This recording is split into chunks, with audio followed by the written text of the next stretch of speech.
konferensi pers, tetapi kita naik ke live YouTube, live IG, kita mengatakan bahwa sahabat semua, Anda diizinkan untuk upload atau ambil semua informasi tadi, naikkan ke YouTube channel Anda atau ke sosial media Anda. Kalau Anda mendapatkan AdSense, Anda mendapatkan benefit iklan, apapun ambil 100%. Tapi mohon jangan menggunakan nama yang menjadi trademark dari Bosman seperti nama Bosman, Mardigu, Wowi, Sontoloyo, dan lain sebagainya. Anda semua mengerti. Lalu kita melakukan hal yang seperti rutin kita lakukan. Kita memberikan pelajaran-pelajaran yang mungkin lebih spesifik. Kita memberikan julukan kepada orang-orang yang setuju dengan prinsip kita dengan nama New Mind. Sekarang pertanyaan, New Mind itu apa? New Mind adalah yang mereka mempunyai pemahaman terhadap New Economic Model. New Economic Model. Kita adalah kaum secara ekonomi tidak lagi berkiblat pada Adam Smith dan Keynesian. Kita menyebut diri kita adalah post-Keynesian atau Keynesian yang sudah kita lewati. Dan mazhab kita ini dipakai oleh Michael Hudson atau Hudsonian. Michael Hudson dengan Hudson Institute-nya tahun 1971 menyarankan pemerintahan Nixon untuk melepas jaminan emas dalam memprinting dolar. Kemudian menggunakan petroleum untuk printing money sebagai underlying dolar, dan hutang negara-negara lain untuk printing dolar. Sejak tahun 1971, Amerika awal menjadi negara superpower dan terus mengontrol dunia dengan energi dan currency. Kemudian Michael Hudson ngajar di Peking University tahun 1989. Partai Komunis Cina mengadopsi Hudsonian atau post-Keynesian sebagai platform ekonomi dalam negerinya. Dan dua negara tersebut sukses dalam 20 tahun dari 89 ke 2008, di mana adalah Olimpiade Beijing waktu itu. Dunia tercengang dalam 20 tahun saja. China atau Tiongkok sudah menjadi negara sangat besar atau superpower. Dan dua negara tadi, Amerika dan Tiongkok, menggunakan New Economic Model berbasis ajaran dari Michael Hudson yang saat ini yang terkenal adalah muridnya namanya Stephanie Kelton. Dan itulah orang-orang yang kalau nanti 2024 kita mendapatkan kepercayaan, mungkin penasihat ekonomi kita adalah Michael Hudson dan Stephanie Kelton yang akan membawa Indonesia menjadi punya model baru, New Economic Model, di mana kita mungkin negara kita tidak ada interest atau bunga lagi, pajak turun gitu ya, berbeda dengan sekarang yang pajaknya naik. Hal ini adalah karena kita New Economic Model. Jadi New Economic Model kita menyebut diri kita sebagai New Mind. Kemudian New Mind memahami apa yang namanya geopolitik. Geopolitik adalah sebuah kekuatan geografi dari negara kita untuk kekuatan berpolitik terhadap negara-negara lain. Jadi saat ini misalnya kekuatan geografi kita untuk politik untuk menekan Singapura, menekan ASEAN, menjadi kekuatan di tengah, memanfaatkan Selat Malaka untuk keuntungan ekonomi, saat ini tidak dilakukan selama 20 tahun pemerintahan yang ada. Kenapa saya sebut 20 tahun? Karena 20 tahun adalah ukuran yang harus kita patokkan. Jadi Dubai dibangun dalam 20 tahun, Beijing dibangun 20 tahun, Tiongkok, kemudian banyak negara yang dalam 20 tahun menjadi negara besar. Jadi kita tanya sekali lagi, Ibu Mega, alhamdulillah Anda sudah 3 tahun menjabat sebagai presiden ke-5, kemudian Pak SBY selama 10 tahun, terima kasih Anda sudah 10 tahun membawa negara ini. Kemudian terakhir adalah saat ini Pak Jokowi dengan 7 tahun, jadi total sudah 20 tahun. Pertanyaan dari kaum New Mind kepada Anda semua yang kami menganggap tidak berbeda haluan ekonominya, kita bicara ekonomi dulu ya, adalah tidak berhasil membawa Indonesia untuk menjadi negara superpower. Dan kemudian tahun 2024 ada 3 informasi yang kita bisa share. Nomor satu adalah ada isu bahwa akan diperpanjang 3 masa jabatan. Jadi incumbent bisa men-challenge lagi dirinya. Dan di sini saya ragu apakah nanti tahun 2024 Anda menang juga gitu ya. Tapi nggak apa-apa, itu adalah fair fight. Jadi kalau kita nih kaum New Mind mendadak nanti challenge-nya dengan incumbent, mungkin menarik karena kita menang atau kalah pun dari yang the best gitu ya. Kemudian ada isu kedua yaitu tidak 3 kali masa jabatan tetapi ditambah 3 tahun. Seperti halnya waktu itu FDR, Franklin Delano Roosevelt, karena Perang Dunia Kedua terjadi di Amerika, dia harus memperpanjang jadi 4 kali. Jadi satu-satunya presiden yang 4 kali masa jabatan dikarenakan di-extend jabatannya. Jadi minta di-extend 3 tahun karena mungkin tahun 2020, 2021, 2022 masa pandemi ini tidak perform, jadi minta jabatan 3 tahun. Dan baik itu jabatan 3 tahun ditambah, walaupun nanti 5 tahun lagi, atau 3 kali masa jabatan, itu keduanya harus MPR putuskan dan DPR. Jadi saya yakin Anda bisa lakukan karena DPR saat ini sudah Anda kuasai, ditambah PAN bergabung, jadi udah 82% suara Anda. Pasti Anda bisa ubah ini semua semau-mau dan sependapat Anda. Nggak apa-apa, itu free fight, itu pasar bebas, itu adalah demokrasi, kita nggak perlu marah. Selama ini adalah kemufakatan dari beberapa pejabat di atas sana. Jadi selama kita bisa bertanding nanti di 2024, ya kita nggak apa-apa juga mau itu 3 kali masa jabatan. Tapi ya kalau diperpanjang 3 tahun itu berbeda gitu ya. Kita akan bertemu di 2027 gitu ya. Nah, dengan masuknya PAN, kayaknya konstelasi politik bergeser. Apakah PAN masuk kabinet seperti informasi yang kita ketahui? Apakah Pak Zul masuk atau Mas Trisno Bahir masuk? Mungkin Menko Kesra, saya nggak tahu. Saya cuman mengira-ngira aja. Kemudian Pak Hadi, Panglima kita yang mendekati masa pensiun, apakah dia masuk kabinet? Atau penggantinya di Panglima bisa Pak Andika dari darat. Kalau ini merasa darat lagi, mungkin Angkatan Laut yang masuk, dan Pak Andika bisa juga digeser ke BIN. Apapun itu, tujuannya saya tahu bagaimana, atau kita tahu bagaimana membuat negara Indonesia ini berdaulat. Saya tidak menentang, atau kami New Mind tidak menentang. Yang jadi pertanyaan adalah, apakah kalian bisa membuat negara Indonesia menjadi negara superpower di tahun 2045 atau 24 tahun dari sekarang? Jadi apapun itu, kita lihat langkahnya hanya menaikkan pajak, kemudian berhutang, dan membangun hal-hal yang menurut beberapa orang tidak produktif. Kalau jalan tol, infrastruktur, oke lah. Walaupun dalam sebuah buku yang saya lupa, currency, saya nanti inform, si Bolat ini, dia menyatakan bahwa jangan mimpi membangun negara hanya bersandar pada infrastruktur, jadi harus holistik. Jadi ada infrastruktur statis, infrastruktur dinamis, dan saat ini dianggap hanya infrastruktur statis yang diam seperti jalan tol, jembatan, pelabuhan, dan lain sebagainya. Harusnya infrastruktur dinamis juga dibangun. Tapi ada hal yang menurut kami adalah hal yang tidak produktif, adalah membangun ibu kota pindah ke Penajam. Dan ini produktifnya di mana kita nggak tahu gitu ya.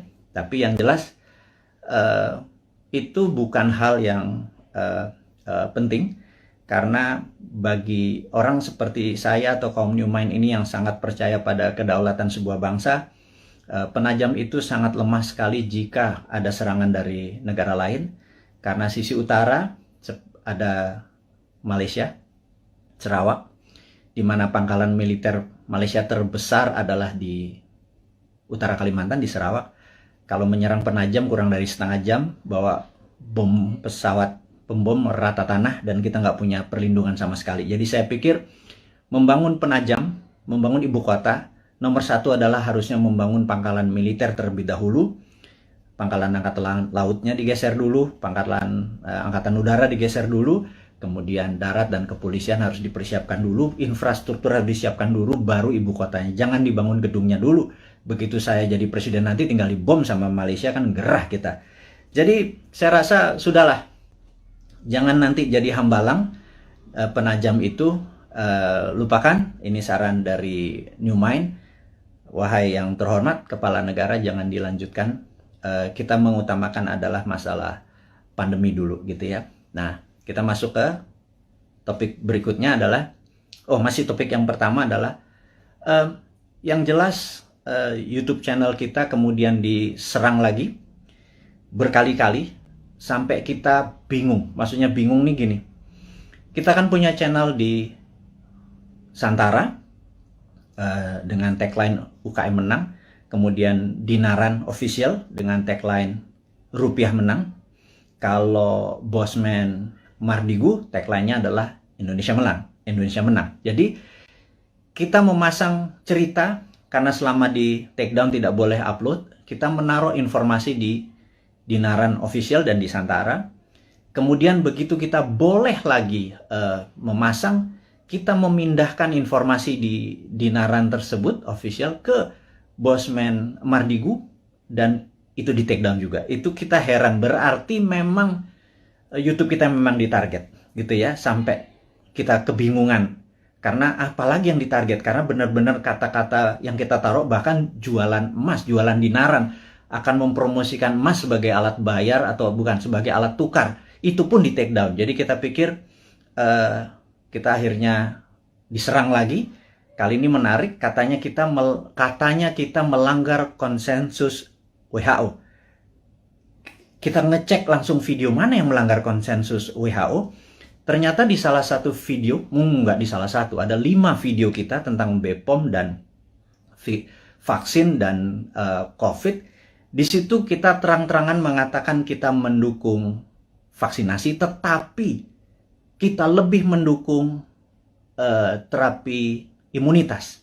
Alias, mereka dites titernya dulu, di mana kalau titernya 150 ke atas atau 200 ke atas, tidak usah vaksin karena antibodinya tinggi.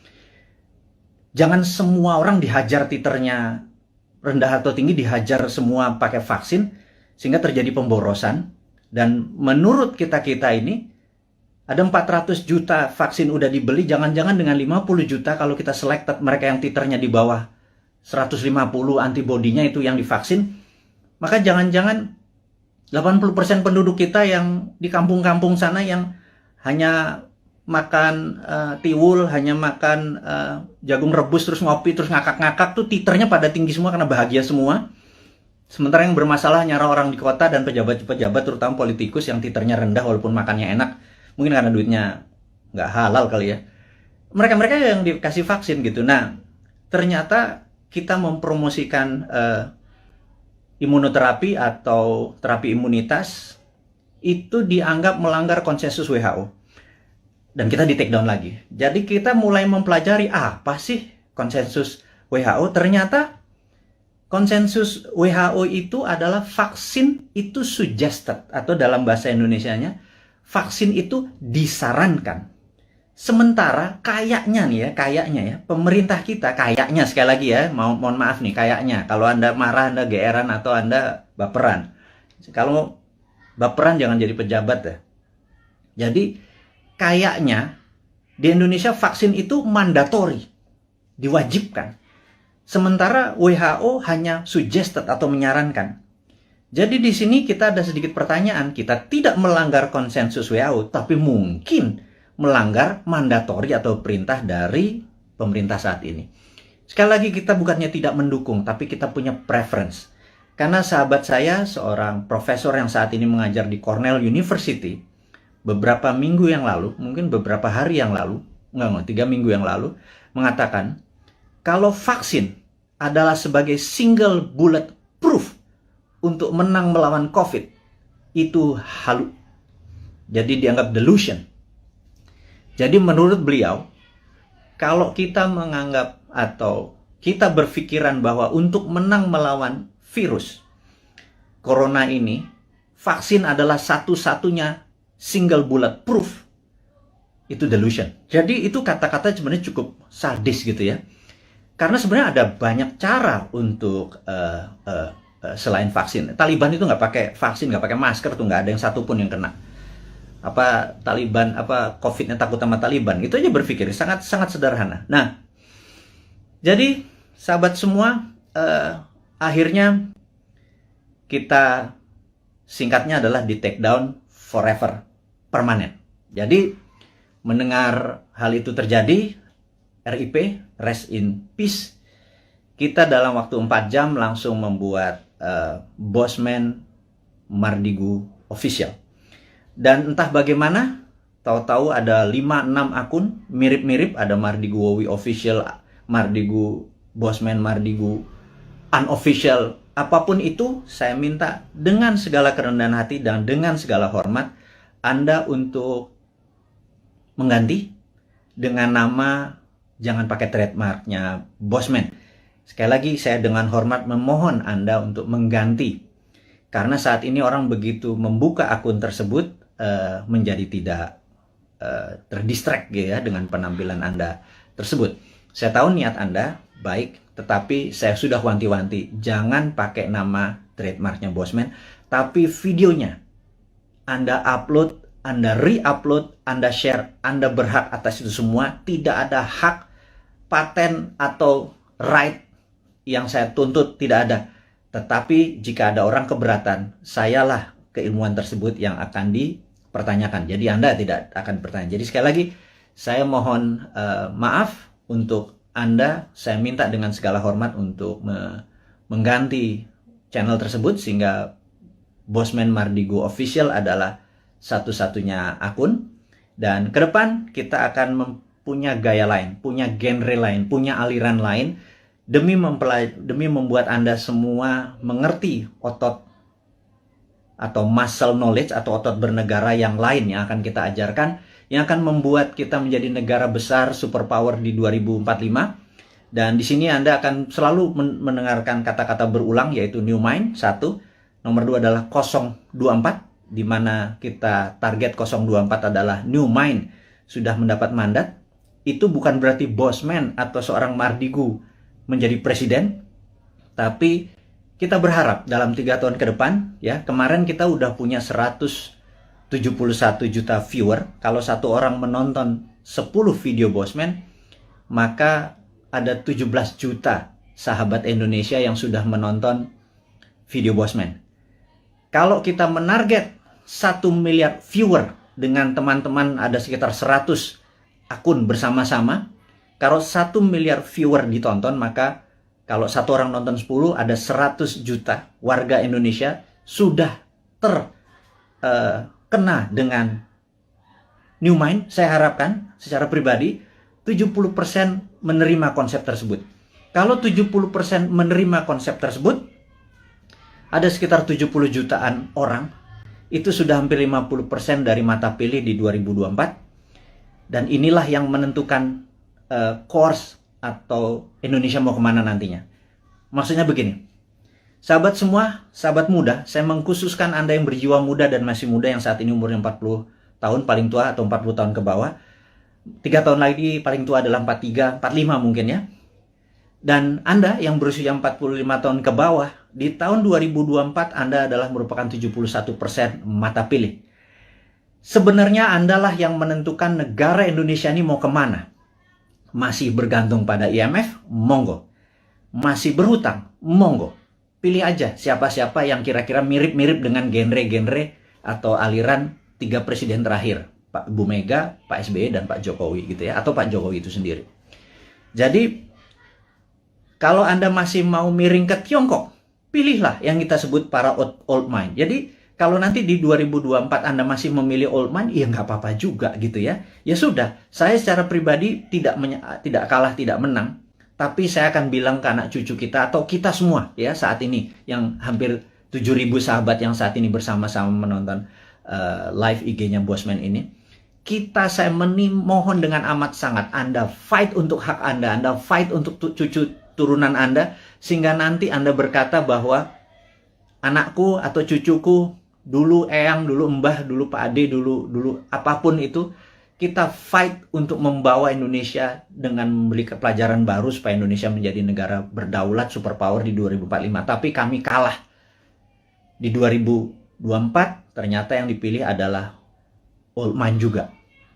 It worth a fight. Jadi kita bisa punya cerita bahwa been there done that, ya gue kalah gitu ya. Tapi kalau kita menang, percayalah, New Mind akan membuat Indonesia menjadi negara superpower di 2045. Detailnya kita selalu urai di dalam 1000 video ke depan, dalam 3 tahun, 1000 itu hampir 3 tahun, itu akan mengurai dengan rinci apa yang harus kita lakukan mulai dari sekarang sampai 2024, dari 2024 sampai 2045. Kita rinci bagaimana Indonesia untuk menjadi negara superpower year to year-nya. 2025-nya ngapain, 2026-nya ngapain.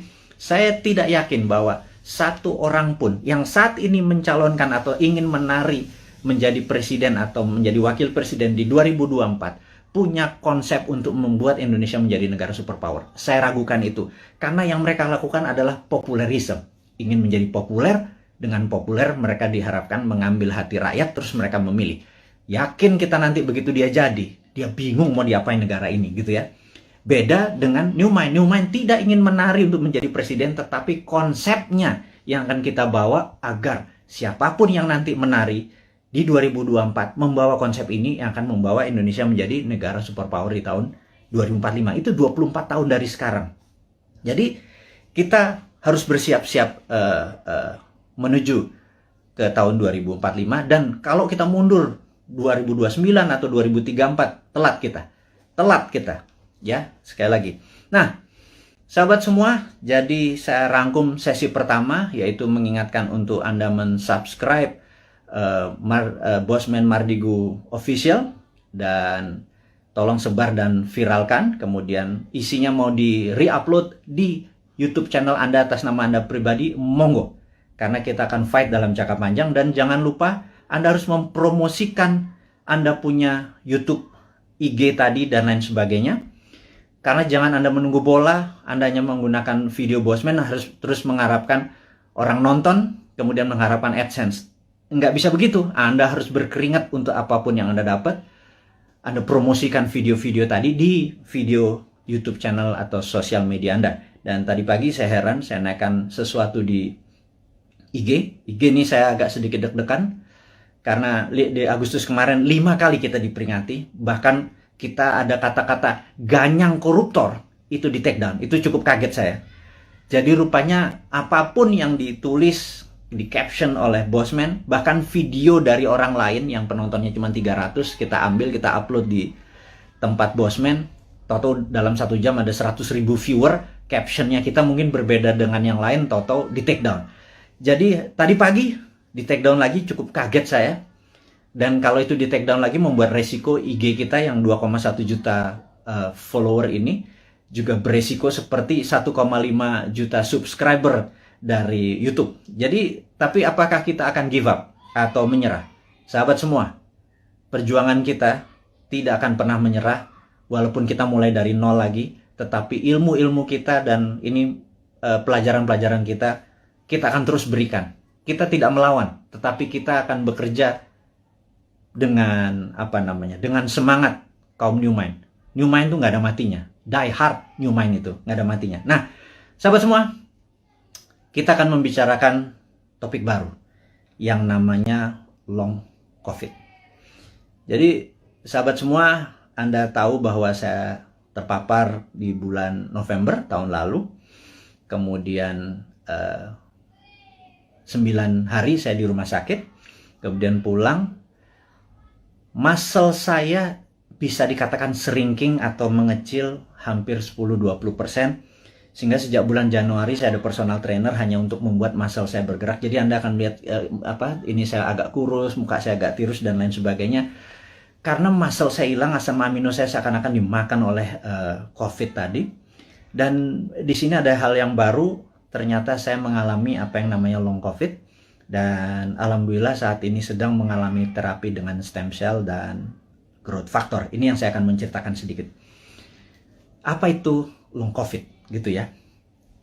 Jadi sahabat semua, kalau ada pencuri masuk ke sebuah rumah, pencuri itu ingin mencari emas, uang, ATM, kunci mobil, dia bongkar lemari, dia bongkar kulkas, dia bolak-balik sofa, dia apapun di dalam rumah itu berantakan. Dan ketika keluar dari rumah tersebut, ada polisi yang menembak mati. Matilah pencuri tersebut. Tetapi rumah yang tadi dia masuki sudah berantakan. Itu dikatakan badai sitokin. Dan badai sitokin ini memakan waktu untuk penyembuhannya. Karena itu, efek ini disebut atau dinamakan long COVID. Sayangnya ini belum dipromosikan dengan detail dan banyak tentang long COVID. Maka dengan segala kerendahan hati, Bosman adalah orang yang awal-awal menceritakan tentang long COVID. Jadi ada yang efeknya setelah 3-4 bulan, mereka mendapatkan rambutnya rontok. Atau lelo, agak lupa terus lemot otaknya. Ini kok gue ke lantai 2 mau ngapain ya gitu ya. Kemudian ada yang gulanya yang biasanya normal 100 toto menjadi 300. Atau asam uratnya naik. Atau setiap malam berdebar-debar gitu ya. Sahabat semua, ada 4 juta saudara kita terpapar COVID dan menjadi penyintas. Sudah sembuh. Dari COVID-nya. 50% katakanlah yang 2 juta itu menjadi normal kembali. Tetapi yang 2 juta ini saat ini mengalami efek long COVID mulai dari yang kecil sampai yang severe atau yang parah. Dan sebagaimana kita ketahui bahwa 90% korban meninggal karena COVID, COVID-nya sudah negatif. Alias kena badai sitokin atau organ-organ tubuhnya terkena pengaruhnya tadi. Jadi sahabat semua, bagaimana solusi long COVID ini gitu ya. Saya akhirnya sangat serius mendalami ini. Saya bergabung dengan beberapa dokter yang saya anggap mereka adalah pejuang-pejuang kesehatan. Kami memfokuskan dengan stem cell dan growth factor. Dan alhamdulillah siapapun yang terkena COVID, kami injeksi, kami tidak minta bayaran. Siapapun yang terkena long COVID, kami injeksi, tidak meminta bayaran. Dan saat ini Anda bisa cek di YouTube channel yang nanti akan kita sebarkan dan di IG. Siapapun yang terkena ingin menggunakan stem cell dan growth factor, dan ini cukup mahal. Satu injeksi itu 1 juta rupiah, saya nggak peduli. Kita sudah hampir 3.000 orang kita lakukan dan alhamdulillah sudah hasilnya sangat positif dengan tingkat kesuksesan 98%. Ini akan kita promosikan besar-besaran sebentar lagi. Tentunya setelah kita masih terbatas, tapi ini adalah penyelidikan yang sudah 5 tahun berjalan. Kita gaspol, intinya adalah kita ingin berkontribusi, kita harapkan 1 juta orang. Entah itu yang terpapar atau kena long COVID, kita kasih free. Ini proyek agak utopia, agak gila sedikit. Tapi itulah New Mind. Tidak minta sumbangan pemerintah, tidak minta sumbangan apapun, tetapi kalau Anda kami tolong, dan rambut Anda yang rontok tahu-tahu tumbuh kembali setelah beberapa kali diinjeksi, kami mohon dengan hormat. Anda gratis. Tapi kalau Anda mau berkontribusi untuk menolong sesamanya, terserah.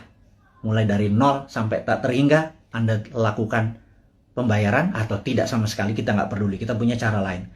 Jadi intinya adalah stem cell dan growth factor ini akan menjadi senjata kita untuk menolong teman-teman yang long COVID. Saya tahu di antara 6.000 saat ini hampir 7.000 ada mereka yang jadi yang saat ini gue deg-degan kalau malam itu jangan-jangan long COVID karena gue udah penyintas COVID.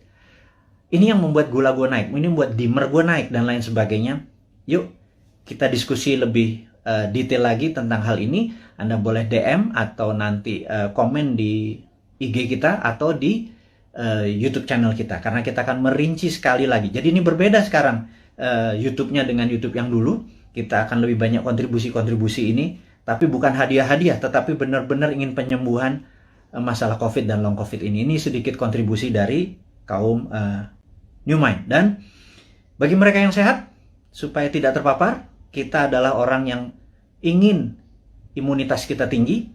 Kita ada immodulator. Ini juga free. Kita akan kasih semua orang. Ini berbahan baku juga ada stem cell dalam tanda petik yang kita keringkan dicampur dengan herbal. Ini juga gratis. Kalau Anda minta immodulator, kita kirim dimanapun, tapi ongkos kirimnya Anda tanggung. Kalau itu di luar Jakarta, kalau di Jakarta ambil sendiri. Nanti tempat-tempatnya kita kasih tahu, ada yang di Citos, ada yang di Senayan dan lain sebagainya. Itu detailnya.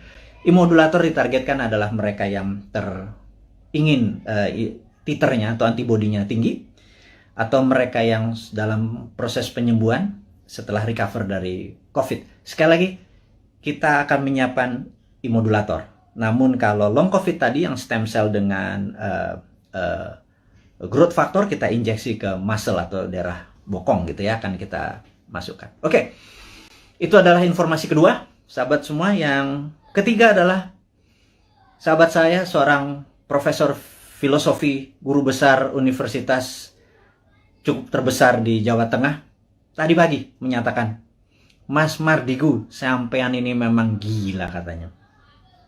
Anda benar-benar mendeklar diri Anda sebagai Westphalian. Saya begitu dikatakan saya sebagai Westphalian ini saya tertawa.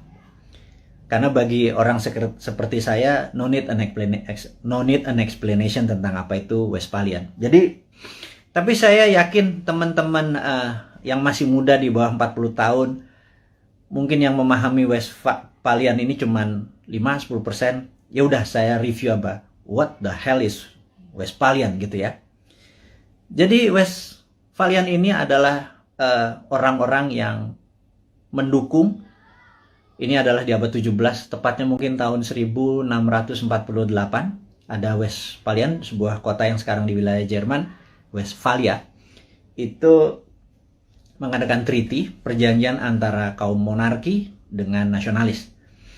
Jadi disitulah masa keemasan awal kaum nasionalis yang nanti melahirkan demokrasi, dan masa suram dari kerajaan atau monarki. Dan sejak saat itu negara-negara Eropa perlahan-lahan monarkinya makin turun dan berakhir di Perang Dunia Pertama. Negara-negara menjadi nasionalis atau disebut nation state. Nation adalah negara, state adalah bangsa. Jadi negara bangsa adalah pemahaman Westphalian. Kemudian di Perang Dunia Pertama, Westphalian menguasai 80% dunia, monarkinya nggak sampai 20%. Kemudian di 1945 Perang Dunia Kedua, ada 100 negara lahir dan semua adalah Westphalian, sehingga monarki menjadi mengecil. Tapi orang-orang monark ini melakukan memutasi. Mereka menjadi raja-raja seperti Rothschild, Oppenheimer, dan lain sebagainya. Ada 13 raja-raja, keluarga raja-raja, dalam tanda petik, bukan raja beneran, tapi raja ekonomi. Nah, mereka inilah yang mulai menggarap dunia tahun 50-an, 60-an, 70-an terus. Dan mereka yang kita sebut sekarang dengan nama globalis. Jadi globalis ini anti-nation, anti-negara, anti-bangsa. Globalis hanya peduli pada NIK, nomor induk kependudukan. Mereka hanya peduli pada numbers dan sertifikasi. Jadi saya tidak menentang vaksin, saya menentang sertifikasi. Jadi ini jelas ya posisi saya ya. Saya anti sertifikasi, saya anti dimonitor, saya anti diikuti, dibedah. Kita kemana aja, masuk ke mall, keluar mall, masuk ke sini, kita dibedah, kita diikuti, dan ada nomor serinya. Itu adalah cita-cita globalis dari dulu. Kita sebagai kaum Westphalian yang nasionalis patriotik, kita menganggap bahwa mereka adalah common enemy atau musuh bersamanya. Dan globalis ini di belakang Tiongkok dan di belakang Amerika dan negara-negara lemah. Jadi kita takutkan negara tetangga ini sudah terpengaruh dengan globalis, sehingga kita kaum nasionalis, kaum Westphalian ini ya dibungkam, entah di YouTube-nya, entah di IG-nya, tahu-tahu kita dibungkam karena mereka tidak ingin semangat nasionalis seperti yang Pak Karno promosikan menjadi penghalang kesuksesan mereka mensertifikasi dan memberikan numbers kepada penduduk dunia. Tapi kata-kata guru besar tadi tentang kita adalah Westphalian dan diserang untuk dibungkam membuat saya tertohok. Intinya adalah benar juga ya. Jangan-jangan itu yang terjadi. Tapi apapun itu, kedepannya kita akan terus memberikan informasi kepada sahabat semua dimanapun Anda berada dengan ilmu-ilmu kekinian yang tujuannya adalah Anda di tahun 2024 yang 71% ini, saya minta dengan hormat menentukan apakah Anda mau membuat Indonesia menjadi negara superpower di tahun 2045 atau Anda tetap ingin Indonesia menjadi negara mediocre seperti saat ini di tengah-tengah dan di trap kena debt trap, kita nggak bisa kemana-mana, siapapun jadi presidennya, menjadi pemimpinnya, terborgol sampai tahun 2045. Anda bisa pilih itu semua, dan untuk itu saya mohon dengan amat sangat Anda promosikan ide-ide dari New Mind ini dengan siapapun. Kita challenge ilmu kita ini, kita lakukan studi lebih dalam lagi.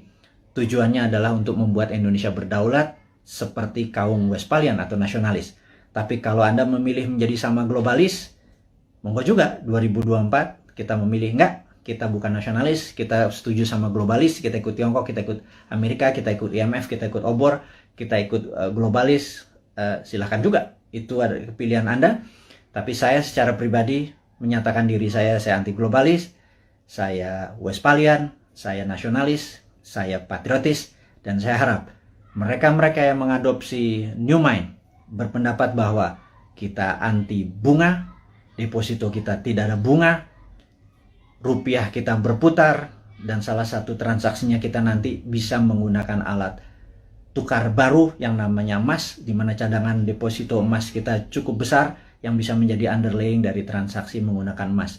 Ini adalah prinsip-prinsip New Mind. Sahabat semua, kita sudah bersama-sama hampir 1 jam. Ada 3 topik hari ini yang kita diskusikan. Saya harap video ini bisa Anda tonton sekali lagi untuk memahami maksud-maksud kita ke depan.